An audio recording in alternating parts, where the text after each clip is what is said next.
earlier, which is slightly alarming, but it seems to have gone away now. I have got a branch scratching my roof of the treehouse in a rather horror-like manner, but let's hope the roof doesn't quite blow off. Today, I've got an amazing guest for you. I met her a few years ago, and she was one of the people who was instrumental in getting my writing career off to a flying start. I'm delighted to welcome Miranda Dickinson. Hello. How are you, my darling? Lovely to see you. Yeah, lovely to see you too. I haven't seen you in the flesh for ages. How long has it been? We need to, when all this is over, we need to meet up in NASA, definitely. Yeah, we probably do. Yeah, we've got a little group, haven't we, on Facebook Messenger, which we sometimes cheer each other on, don't we, on that little group? The Hooters. The Hooters, bless them. Yeah. So I'll send you a message on Hooters, and it's not the Hooters that you'd think. It's just our, we call ourselves the. We're not Hooters. that kind of Hooters. Yes. No. We're the very best sort of Hooters, aren't we? Absolutely.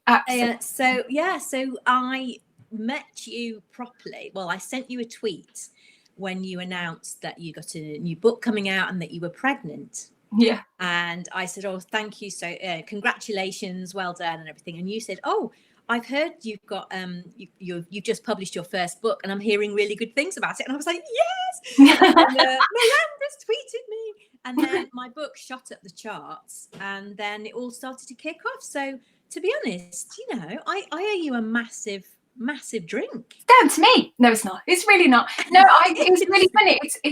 I'm a as much of a book fan as I am a fan of authors, and I buy people say, oh, Twitter doesn't sell books. I buy so many books because I've seen them mentioned on Twitter. And there was lots of chat about conditional learning. I thought, well, that's really interesting. And then I got a copy and I really enjoyed it. And it was lovely because you came. I was doing a signing, wasn't I? And I was I was about 7 months pregnant. So I was already married. And it's lovely, but it's mad to think that it started there, and then we've been friends for how? Because that's a long time. That was 2013. That's crazy. Yeah. Well, Flo just turned 6 a couple of weeks ago. So And I remember that signing really well because your books hadn't arrived from the wholesaler, and Bob had to go round all the Asda's and Tesco's and buy all your books. It's like a 50-mile round trip to go and buy my books because a lot of the supermarkets got it in early. Yeah, they had a few days early, and my shipment, my author copies hadn't turned up, and so he went round. Bless it, he spent ages like taking all the stickers off them before we could do them and stuff. I've had to do that. I've had to do that in the past. In fact, I've just bought some of my own because I always run out of my author copies. So I bought some, and then I went to buy some, and they'd run out on Amazon. I was like, oh no, this is the good. Yeah, I have done the J.R. Hartley thing a lot because for a while ago, the book people had my first 3 books as a 3-book pack, and it was £5 for 3 books. Wow, a lot cheaper than I'd get them if I was buying them from the publisher. So I bought a whole load, but I had to use my married name so they didn't know who I was because I felt like the guy, the J.R. Hartley. J.R. Hartley, Life Fishing by J.R. Hartley. Yeah. And I used to feel really awful about it, but now I'm just like, it's fine. I need the books and they're cheaper, so that's fine. Yeah. No, I do. I went into Morrison's and asked, actually. I said, have you got a Patchwork Family by Cathy Bramley? She said, no. I went, oh no. She went, don't worry, it'll be in next week. I said, but I wrote it. I really want you to have it. She was like, oh. That's good. There's a lady in our local. We've got a big Tesco near us in Dudley, and the lady who runs the book section knows Bob because Bob goes in to check to see if it's in, and so she'll go and find him. She'll be like, "We've got some more. Just put some more on the shelves." And so he's got the insider gossip, which is lovely. Yeah. Well, my mum goes to Sainsbury's in King's Heath, where the Maypole to be precise, and my mum goes in there and likes to rearrange them and make sure I've got lots of facings. Probably covers everybody else's books. See, my dad was dreadful for that because he would go into Smith's. There's a big shopping centre near us called Merry Hill, and my dad would go into Smith's and he'd put me in the Richard and Judy section, and then I'd get loads of congratulations from people like, "Oh, you're a Richard and Judy pick, that's amazing!" And I'd be like, "No, it's my dad." Only in one store. Funnily enough, just in Merry Hill.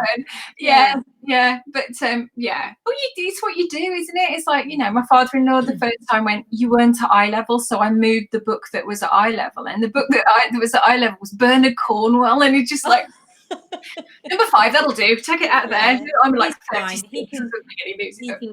He can cope with that. But then we do when we spot other people's books as well. You know, our friends' books when we're out. It's always front and centre. You always move stuff around. Yeah. And I always take pictures of them and send them. I've just seen your book in the shop.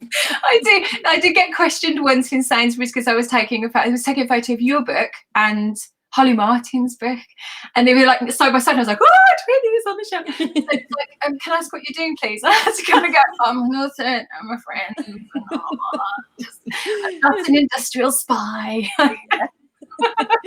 Yeah, because to be honest, an industrial spy that's left it until they're on the Tesco shelves is not doing a great job, really. Clearly I was on a last warning from my boss, and you know, I had to go and impress people while I could. Yeah. So what are you up to now then? Where are you in the writing process? I've just sent the first edit of our story. Ooh. I wanted to call it Otty and Joe because it's been Otty and Joe in my head for like 3 years. But yeah, the first edit went to my editor Manpreet, and she loved it. There was nothing to do. I was like, oh my life, that's never happened before. And now I have a very wonderful copy editor, John, who is working his magic on it. I worked with him on The Day We Meet Again, and he was awesome, absolutely awesome. You know, when you find someone that you work with that it's lovely, and you kind of want to wrap them in cotton wool and keep them, which makes me sound a little bit like I want to stalk him. I don't want to do that, but yeah, you know, when someone just gets your book. And so I'm really excited to be working with him again. So he's reading that at the moment. So I'm kind of at the kind of twiddling thumbs stage because there isn't anything else to do on that. I've worked up some ideas for possible book 12. So that all discussions and all that starts soon. But I think it's all weird because we're all talking to each other from each other's, you know, offices and groups and Zoom and normally have Flo come here saying, "Let me show you my fairy." And but yeah, so it's that. But then it was weird because there's part of me going, I wish I had something, because I completed the edits before all of this stuff happened, and there was part of me going, I wish I had a bit more work to do. But actually, it's just left my brain free to sort of write other stuff. Yeah. And I mean, I said this, I've been doing some Right Foxy Instagram lives, and one of the things that's come out of it is that people are trying new things and they're kind of being a bit braver than they were before, because we really haven't. That's true, actually, yeah. So I'm quite excited to see. I don't think everyone's going to write a book about a pandemic. I don't think everyone's going to write, like, you know, locked in dramas. I think it's going to make people write the things that they really want to write, because it's so scary at the moment, and trying to find the headspace to write is difficult. So you have to write something that you're passionate about. So I have some crazy ideas that I've kind of dipped into. That's not like you. No. I'm writing a YA book, which is kind of a sort of a fantasy type. It has a fantasy bent to it, and I've had that. That's been my kind of my little side project for the last year, when I wanted to write something, but I haven't had something to write on my books that are coming out, or just haven't, you know, just need to write something, and I'm not feeling what I'm writing with something else. And that's completely daft, but it's great fun. So I'm kind of writing bits of that. I don't know if anything will happen with it, but it's more just, I think creating is the only way to get through it. It takes your head out of the panic. It takes your head out of where you're at right now. And in as much as you escape into you get a wonderful book and you escape into its world, I think creating, for authors, we escape into that world first. It's like my favourite quote is Terry Pratchett saying that the first draft of anything is you telling yourself a story, and I think it feels like that, and there's a lot of comfort in that. So yeah, I always have more crazy ideas than I do anything with. But I know you do. What was that one about the tea lady? I have my tea lady. If you're on Wattpad, if you look for Ellis Parker Book, which is my comedy writing pseudonym, there is a book about undercover tea lady spies, and they're all ladies of a certain age who are secret, like James Bond spies. So it's like James Bond meets dinner ladies. That's how I think. And I have I think it's about 8 chapters that are up on Wattpad, so people can go read it, and it's completely bonkers. But it's true, because if you had a high level meeting and the tea lady wandered in with a tea tray, you you're not going to stop talking about twice. important stuff because they think she's invisible. But that's the key to being a good spy or a good, good, because you can go in unannounced and you don't know what gadgets they have in the front pocket of their tabards. It could be anything. We do not know. We do not know. Right, I'm going to bring in this. Woo! Wonder of modern technology. A spark of true joy. I adored every page, says Josie Silver. Right, this is a beautiful, beautiful book. I remember just clutching it to me when I read it last year. So tell me a little bit about that, and tell me where readers can get hold of this book right now.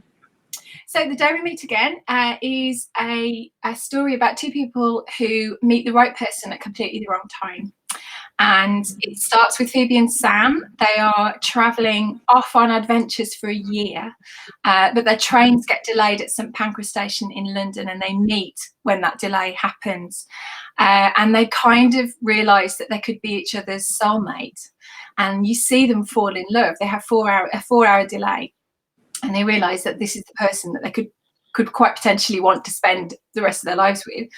But then they have to make the decision about, do they still go on their journey or do they delay it? And so they decide to test it for a year. They decide that if they delay their journeys, they might end up resenting each other. So if it's meant to be, they'll still be there in a year's time.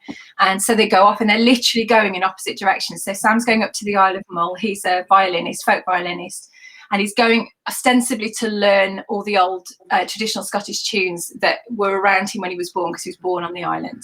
But then also there's this mystery about what's happened with his father. His father abandoned the family when Sam was 9, and it's kind of, as you can imagine, it's affected his whole life. And so he wants to go and kind of unravel that mystery. And then Phoebe is off around Europe on a grand tour, because she's just finished an English PhD.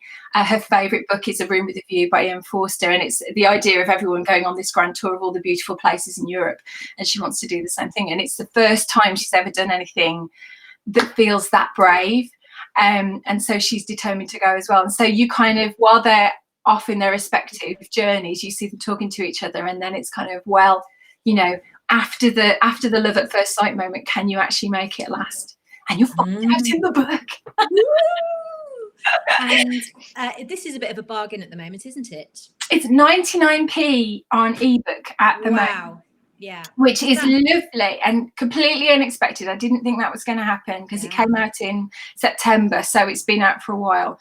And it's lovely because people are finding it, and it's really nice. And they meet again, Amazon, or is it on iBooks as well? It is on iBooks, and it's on Kobo as well, and I'm presuming it's price matched, because they normally do. They normally do. And then also, I think it keeps changing, but the audiobook price keeps changing. But at one point it was like £6 for the audiobook. Wow. Which is amazing, and the voices are so good. The voices they are. So also, if you can get, if you've got Audible, just get a credit. Use one of your credits on this book, because it's so beautifully read. So it's definitely worth a go. And also, what was I just going to say about that before I said, and also, which I've completely forgot what I was going to say. I know what I was going to say. I was going to say, sometimes you buy something on Kindle, and that gives you a massive discount on the audiobook, doesn't it, as well? It does, yeah. You can add it sometimes for like £2.49. Yeah. Definitely do that. It's beautiful. It's Laura Kerman and Joshua Manning, and it's really funny because Joshua sent me. He recorded this. There's a scene that is guaranteed to make you cry, and he recorded that scene and sent it to me, and I was just like a little pool of happiness, because it's just, and he's got a lovely deep Scottish voice, and it's just I had to listen to that. I have to listen to that. What about your next book? What's the title of that one? Next one is called Our Story, and it's out on the 3rd of September, and God willing it will be out in paperback, audiobook and ebook. You can pre-order all of those now. It's a story it's set in Brum. It's so lovely to write a story back in Birmingham, because the last one that I wrote was It Started With a Kiss, which is quite a few years ago, 2011 that came out. And it's been lovely to write about the city that's changed so much, and it's become such a creative hub. There's a lot of sort of production companies and film companies, and graphic designers, and it's become a real creative hub of the UK, which is lovely. And so I wanted to kind of reflect that. And it's about 2 screenwriters who are hired for a team from a showrunner who's he's sort of a cross between Jed Mercurio and Chris Chibnall and Russell T Davies. So the idea that, you know, you have someone where you'd hear their name, and then there's kind of a team. Yeah. Wow. Yeah. And you have Joe, who's been there for a very long time. He's kind of worked with the guy's called Russell Stiles, which, he's the showrunner, and Joe's worked with him for a long time, and recently he's kind of lost his mojo a little bit, but he's been put on this team. And then they've been doing this thing where they kind of throw it open to everyone, this idea of new voices and letting people have a stab at writing that haven't worked on a TV show before. And so the one of the new screenwriters that joins is a girl called Otti. It's short for Ottilie, which I quite like to give my characters different names. But Otti has been a secret screenwriter for a few years, and she applies kind of on a whim, hoping, thinking that she'll never ever get a look in, and suddenly gets the job because on the strength of her writing. So she doesn't realise how good she is, and Joe is sort of desperately trying to get back to where he was. And by a twist of fate, they end up working together and living together on the same day.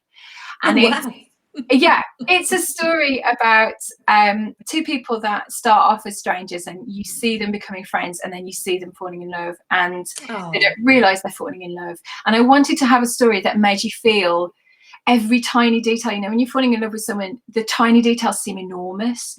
And so Otti and Joe, their story is all about that kind of magic of falling in love, and the things that just, really aren't important, but at the time, like the way that he does this, or the way he moves his hand, you just have that moment, and you can't describe it, but it feels momentous, like you should have orchestras playing and all of that stuff. And then you see kind of what happens with them, and they're very real characters, so it's good. And it started off as a script as well, which is interesting, that then it's become a book about script writers. So there's little bits of script. So there's actually the TV drama that they're writing is kind of a Line of Duty style spy thriller. So there's actually a spy thriller running through the book as well, which is tremendous fun to do. Well done. That sounds amazing. So that's called Our Story, and it's Our Story, and it's out on the 3rd of September. Okay. Fantastic. Right then, I'm going to say goodbye, Miranda. It's been lovely to talk to you, and I will look forward to seeing you in the real flesh very, very soon. Thanks for joining me. You're Lots welcome. of love. Bye. Bye. Oh, isn't she lovely? So I'm going to be pre-ordering that very, very quickly. Whatever else you're doing, have a fantastic day, and I'll be back again soon with another of your favorite authors. Take care.